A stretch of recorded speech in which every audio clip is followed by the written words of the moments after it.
मातृभूमि न्यूज, मातृभूमि की आवाज, मातृभूमि के लिए। સુરતમાં ગુનાખોરીનું પ્રમાણ દિવસે ને દિવસે વધી રહ્યું છે, ત્યારે ભેસ્તાન વિસ્તારમાં ધોળા દિવસે લૂંટનો પ્રયાસ કરવામાં આવ્યો હતો. બપોરના સમયે આવેલા 3 ઇસમોએ લૂંટનો પ્રયાસ કર્યો હતો, જેથી દુકાનમાંથી પ્રતિકાર કરનારા 2 વ્યક્તિના તીક્ષ્ણ હથિયારથી ગળા કાપીને 3 પૈકી 2 આરોપી નાસી જવામાં સફળ રહ્યા હતા, જ્યારે એક શંકાસ્પદની પોલીસે અટકાયત કરી છે. ભેસ્તાન વિસ્તારમાં આવેલા 4 રસ્તા પર આવેલી શાંતિનાથ જ્વેલર્સની દુકાનમાં લૂંટનો પ્રયાસ થયો હતો. બપોરના 2 થી 2:30 વાગ્યાની આસપાસ 3 લૂંટારુઓ તીક્ષ્ણ હથિયાર સાથે ઘૂસી આવ્યા હતા, જેમણે લૂંટનો પ્રયાસ કર્યો હતો, જેથી દુકાનમાં રહેલા એક આધેડ વયના વ્યક્તિ અને કારીગર દ્વારા પ્રતિકાર કરવામાં આવ્યો હતો. જો કે લૂંટારુઓએ તેમના ગળા પર તીક્ષ્ણ હથિયાર ફેરવી દીધા હતા, જેથી તેઓ બંને લોહી લુહાણ થઈ ગયા હતા.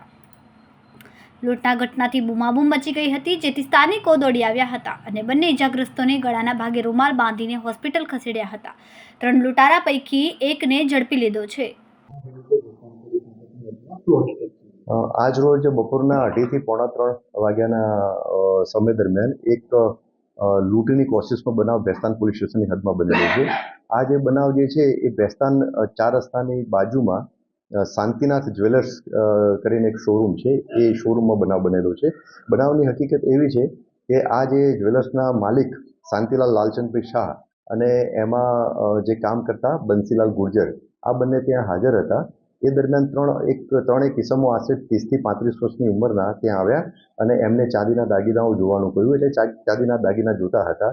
લગભગ 5-10-15 મિનિટ ચાંદીના દાગીના જોયા પછી એમણે તરત જ 3માંથી 2 જણે છરીથી આ બંને જણ ઉપર, એટલે કે માલિક અને કારીગર બંને ઉપર છરીથી હુમલો કર્યો અને ગળાના ભાગે એમને ઈજા કરી.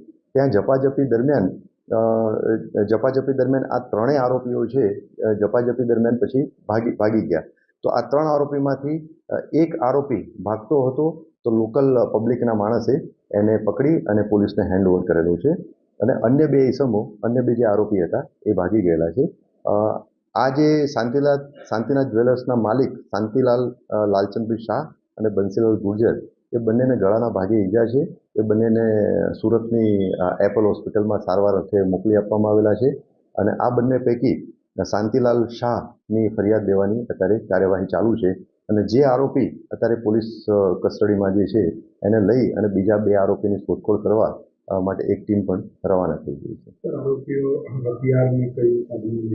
હા, અત્યારે પ્રાથમિક વિગત એવી જાણવા મળી છે કે 3 પૈકી 2 આરોપી પાસે છરી હતી અને એ છરી વડે જ એમણે આ બંને વિક્ટીમ જે છે માલિક અને કારીગર એમની ઉપર હુમલો કરેલો હતો. હા, લૂંટની કોશિશનો બનાવ જણાઈ આવે છે, પણ હજુ ફરિયાદ, આપને જેમ જણાવ્યું એમ કે ફરિયાદ લેવાની કાર્યવાહી ચાલુ છે.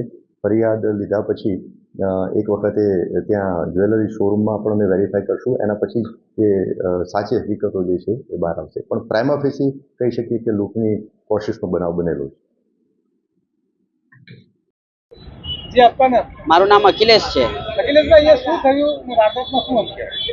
એમાં એવું છે કે જ્યારે અમે 2:40 જ્યારે હું ચા પીવા જતો હતો ભેસ્તાન સોમનાથ હોટલ પાસે, ત્યાંથી સોનાની દુકાન પાસે જે પબ્લિકો દોડી ને એ પછી પબ્લિકે એમ કીધું કે ચોર છે, એ પ્રમાણે અમે જે દોડ્યા એમના પછાડી જ્યારે એક ઈસમને પકડી પાડ્યો છે અને બીજો જે ઈસમ હતો એ અમારા ઉપર જ્યારે મારવાનો હુમલો કર્યો તો એમને એક ઈસમને છોડીને બીજો જે ઈસમ હતો એને પકડી પાડ્યો છે અને પોલીસના હવાલે કર્યો છે.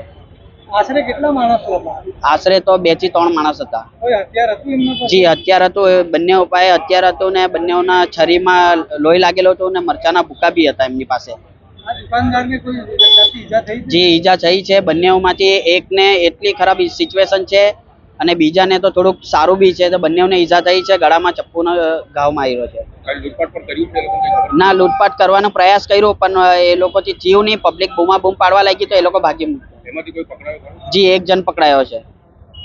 ખૂબ જ ટૂંકા સમયમાં માતૃભૂમિ ન્યૂઝ OTT પ્લેટફોર્મ અને મેગા સિટીમાં કેબલ નેટવર્ક સાથે જોડાઈ જશે, તો જોતા રહો માતૃભૂમિ.